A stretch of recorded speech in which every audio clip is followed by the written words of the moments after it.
2024ರ ಲೋಕಸಭಾ ಚುನಾವಣೆ ಹತ್ತಿರ ಬರ್ತಾ ಇದೆ.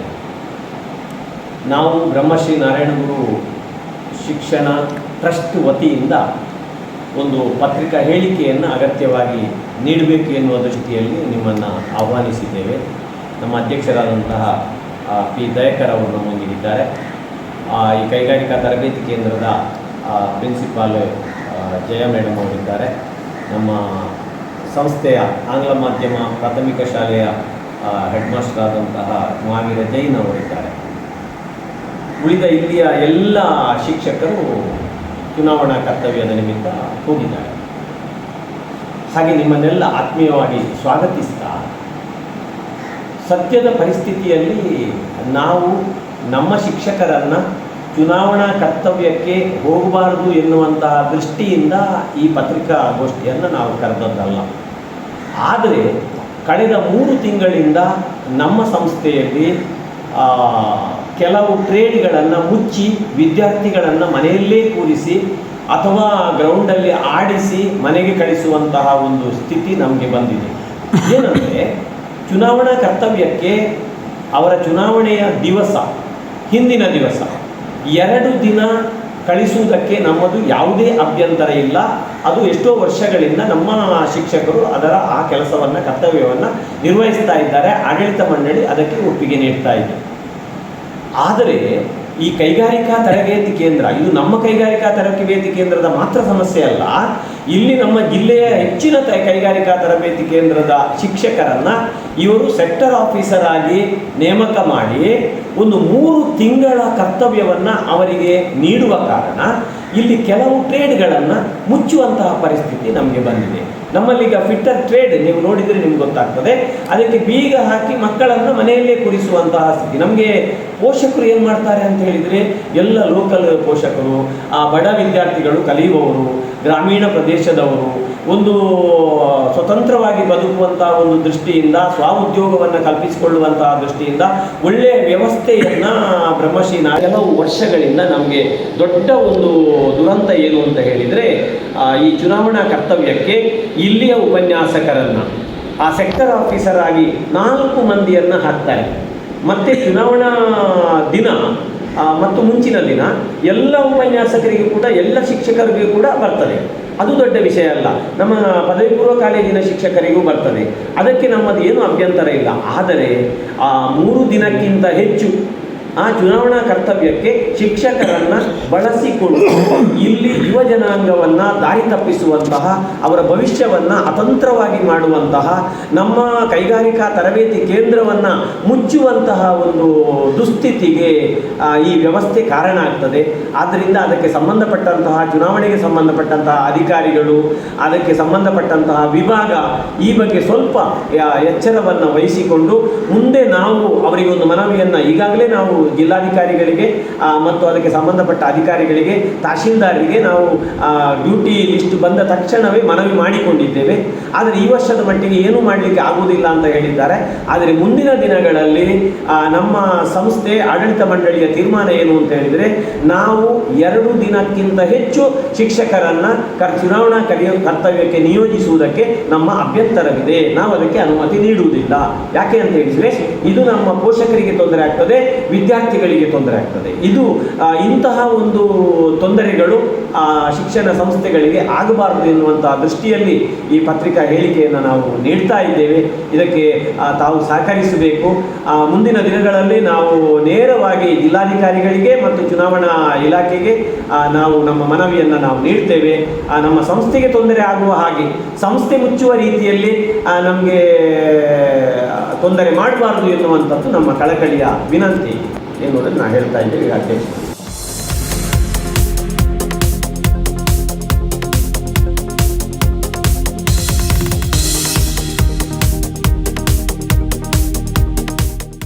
ತರುವುದಿಲ್ಲ, ಇದು ತಪ್ಪು. ಯಾವುದೇ ಶಿಕ್ಷಕರನ್ನು ಇತರ ಕರ್ತವ್ಯಕ್ಕೆ ಅಲರ್ಟ್ ಮಾಡುವಾಗ ಮ್ಯಾನೇಜ್ಮೆಂಟ್ನ ಗಮನಕ್ಕೆ ತಂದು ಅವರ ಪರ್ಮಿಷನನ್ನು ಪಡೆದುಕೊಳ್ಬೇಕು ಅಂತ ಹೇಳೋದು ಒಂದು ನಮ್ಮ ಇಚ್ಛೆ. ಮತ್ತು ಮಕ್ಕಳಿಗೆ ತೊಂದರೆ ಆಗ್ತದೆ, ಅದಕ್ಕೋಸ್ಕರ ನಾವು ಇದೊಂದು ನಿಮ್ಮನ್ನು ಕರೆದು ನಮ್ಮ ತೊಂದರೆ, ಮಕ್ಕಳ ತೊಂದರೆ ನಿಮ್ಮ ಮುಂದೆ ಭಿನ್ನವಿಸಿಕೊಂಡಿದ್ದೇವೆ. ಇದಕ್ಕೆ ಸಂಬಂಧಪಟ್ಟ ಅಧಿಕಾರಿಗಳು ಸ್ಪಂದಿಸಿ ಮುಂದಿನ ದಿನಗಳಲ್ಲಿ ಇಂಥ ತೊಂದರೆ ಆಗಬಾರ್ದು ಅಂತೇಳಿ ನಮ್ಮ ಒಂದು ವಿನಂತಿ. ಈವನ್ MLA ಇಲೆಕ್ಷನಿಗೂ ಈಗ 6-8 ತಿಂಗಳ ಮೊದಲು ಇದೇ 3 ತಿಂಗಳು ಇಲ್ಲಿ ಶಿಕ್ಷಕರಿಲ್ಲ. ಸೊ ಇದು ಪ್ರತಿ ಸಲ ಈ ರೀತಿ ಆದ ನೆಕ್ಸ್ಟ್ ಇನ್ನು ಪಂಚಾಯತ್ ಆಗುವಾಗಲೂ ನಮ್ಮ ಶಿಕ್ಷಕರನ್ನು ಅದಕ್ಕೆ ಹಾಕ್ತಾರೆ. ಸೊ ಅಂಥದ್ದು ಆಗಬಾರ್ದು, ಅದಕ್ಕೆ ಬದಲಿ ವ್ಯವಸ್ಥೆಯನ್ನು ಮಾಡಬೇಕು ಅಂತ ಸರ್ಕಾರದ ಅದರ ಆಡಳಿತ ಅದರ ಸಂಬಂಧಪಟ್ಟ ಅಧಿಕಾರಿಗಳಲ್ಲಿ ನಾವು ವಿನಂತಿಸ್ತೇವೆ. ನಮ್ದು ಯಾವುದೇ ಶಿಕ್ಷಣ ಕರ್ತವ್ಯ ಅದು ಚುನಾವಣಾ ಕರ್ತವ್ಯಕ್ಕೆ ವಿರೋಧವಲ್ಲ, ನಮ್ಮ ಈ ಮಕ್ಕಳ ಸಮಸ್ಯೆಯನ್ನು ಅದನ್ನು ಆಲಿಸಬೇಕು ಅಂತೇಳಿ ಅದಕ್ಕೆ ಸಂಬಂಧಪಟ್ಟ ಅಧಿಕಾರಿಗಳಲ್ಲಿ ನಮ್ಮ ವಿನಂತಿ.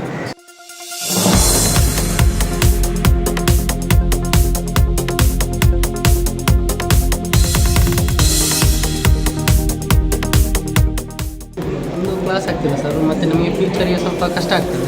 ಅಂದರೆ ಕ್ಲಾಸ್ ಆಗಲಿದ್ದರೆ ಮತ್ತು ಸಿಲೆಬಸ್ ಎಲ್ಲ ಆಗಲಿದ್ದರೆ ಕಷ್ಟ ಆಗ್ತದೆ ಸಿಲೆಬಸ್ ನಮಗೆ ಮುಂದೆಗೆ. ಮತ್ತು ಬೆಳಗ್ಗೆ ಈಗ ತುಂಬ ಈಗ ಸರ್ ಬರೋದೇ ಇದು ಹಾಕಿದಾರಲ್ಲ, ಹಾಗೆ ನಮ್ಗೆ ಕಷ್ಟ ಆಗ್ತದೆ ಓದಲಿಕ್ಕೆಲ್ಲ. ಸರ್ ಬಂದು ನಮಗೆ ಹೇಳಿಕೊಟ್ರೆ ಮುಂದೆ ಫ್ಯೂಚರಿಗೆ ಒಳ್ಳೆ ಆಗ್ತದೆ. ಮತ್ತು ಈಗ 3 ತಿಂಗಳೆಲ್ಲ ಕಷ್ಟ ಆಗ್ತದೆ, 3 ತಿಂಗಳೆಲ್ಲ ಹಾಕಿದ್ರೆ ತುಂಬ ಕಷ್ಟ ಆಗ್ತದೆ. ಈಗಾಗಲೇ 2.5 ತಿಂಗಳಾಯ್ತಂತ, ಇನ್ನು 1 ವಾರ ಇದ್ದಾರೆ ಅಂತ ಹೇಳ್ತಿದ್ದಾರೆ. ಈಗ 3 ತಿಂಗಳಾಗಿ ತುಂಬ ಕಷ್ಟ. ಹಾಕಿದ್ರೆ ಒಂದು 2-3 ದಿನ ಹಾಕಿದರೆ ಪರವಾಗಿಲ್ಲ. ಇದು 3 ತಿಂಗಳು ಹಾಕಿದರೆ ನಮಗೆ ಮಕ್ಕಳಿಗೆ ಕೂಡ ಕಷ್ಟ, ಮಸಿಗೆ ಅವರಿಗೆ ನಮ್ಮ ಸರಿಗೆ ಕೂಡ ಕಷ್ಟ ಆಗ್ತದೆ. ಮಕ್ಕಳು ಕಲಿತು ಈಗ ಹೋಗ್ಬೇಕು. ಇನ್ನು ಜೂನಲ್ಲಿ ನಮಗೆ ಎಕ್ಸಾಮ್ ಸ್ಟಾರ್ಟ್ ಆಗ್ತದೆ. ಈಗ ಜೂನಲ್ಲಿ ಎಕ್ಸಾಮ್ ಸ್ಟಾರ್ಟ್ ಇನ್ನು ಸಿಗೋದು 1.5 ತಿಂಗಳಷ್ಟೇ ಸಿಗ್ತದೆ ನಮಗೆ.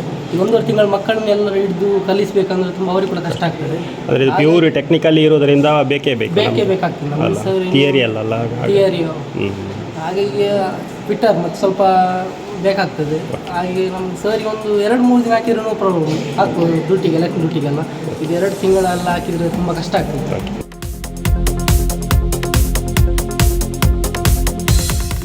ತುಂಬ ಸಮಸ್ಯೆ, ಎಕ್ಸಾಮೆಲ್ಲ ಕಷ್ಟ ಅವತ್ತಿದ್ದದಕ್ಕೆ.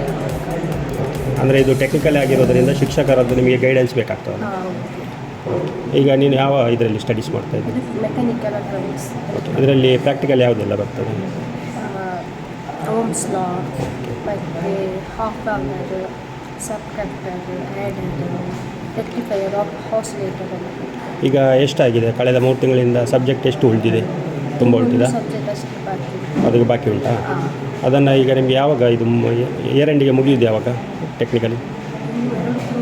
2 ತಿಂಗಳು. ಅಂದರೆ ಅದನ್ನು ಮುಗಿಸಲಿಕ್ಕೆ ಕಷ್ಟ ಆಗ್ತದೆ ಟೀಚರ್ನವ್ರಿಗೆಲ್ಲ ಈಗ ಕೊಟ್ಟರೆ.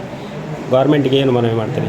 ಈ ಟೆಕ್ನಿಕಲ್ ತಾಂತ್ರಿಕ ಇದರಿಂದೆಲ್ಲ ಶಿಕ್ಷಕರನ್ನು ಎಲೆಕ್ಷನಿಗೆ 2-3 ತಿಂಗಳು ಹಾಕಬಾರ್ದು ಅಂತ ಏನಾದರೂ ಮನವಿ ಮಾಡ್ತೀರಾ? ನೀವು ಹೇಗೆ ಹೇಳ್ತೀರಿ ನಿಮ್ಮ ಫ್ಯೂಚರಿಂದಾಗಿ? ಏನು ಹೇಳಿಕೆ ವಹಿಸ್ತೀರಿ? ಹಾಕದಿದ್ದರೆ ಒಳ್ಳೆಯದು, ಕ್ಲಾಸ್ ಎಲ್ಲ ಆಗ್ತದಲ್ಲ. ಹೊರಗಡೆ ಹೋಗಿ ಹೊರಗಡೆ ಗ್ರೌಂಡಿಗೆ ಹೋದ್ರೆ ಮತ್ತೆ ಊಟದ ಟೈಮ್ ಬರಬೇಕು ಅಂಥದ್ದೆಲ್ಲ ಮಕ್ಕಳ ಹಿಂದೆಲ್ಲ 6 ಕ್ಲಾಸನ್ನು ನೋಡಿ. ಇದರ ಈ ಒಂದು ಸಮಸ್ಯೆ ನಿಜವಾಗಿ ಸರ್ಕಾರಕ್ಕೆ ಆಗಲಿ ಅಥವಾ ಅದಕ್ಕೆ ಸಂಬಂಧಪಟ್ಟ ಅಧಿಕಾರಿಗಳಿಗೆ ನಿಜವಾಗಿ ಇದು ಗೊತ್ತಿರಬೇಕು ಈ ಸಮಸ್ಯೆ. ಯಾಕಂದರೆ ಕೋಟಿಗಟ್ಟಲೆ ಖರ್ಚು ಮಾಡಿ ಆಡಳಿತ ಮಂಡಳಿ ಬಿಲ್ಡಿಂಗ್ ಮೇಂಟೆನೆನ್ಸ್ ಎಲ್ಲ ನೋಡಿಕೊಂಡು ಇವರು ಅದಕ್ಕೆ ಈ ಕೈಗಾರಿಕಾ ತರಬೇತಿ ಕೇಂದ್ರದಲ್ಲಿ 1000ಗಟ್ಟಲೆ ವಿದ್ಯಾರ್ಥಿಗಳೇನಿಲ್ಲ. ಅದಕ್ಕೆ ಇಂಟೇಕ್ ತೆಕ್ಕೊಳ್ಳುವಂಥದ್ದೇ ಮಿನಿಮಮ್ ವಿದ್ಯಾರ್ಥಿಗಳು 20 ತೆಕ್ಕೊಳ್ಳುವಂಥದ್ದು.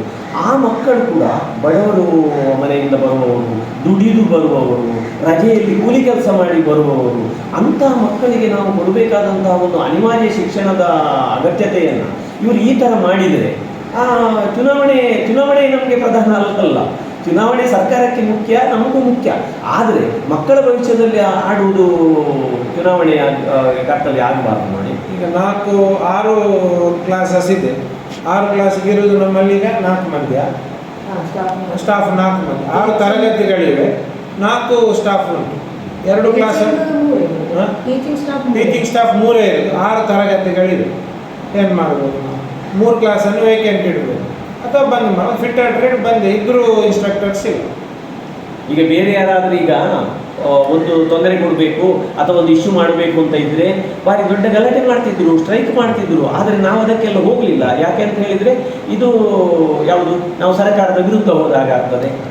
ಆನಂತರ ಚುನಾವಣೆ ಎನ್ನುವಂಥದ್ದು ನಮಗೆ ಅಗತ್ಯದ ಒಂದು ಕಾರ್ಯ. ಆದರೆ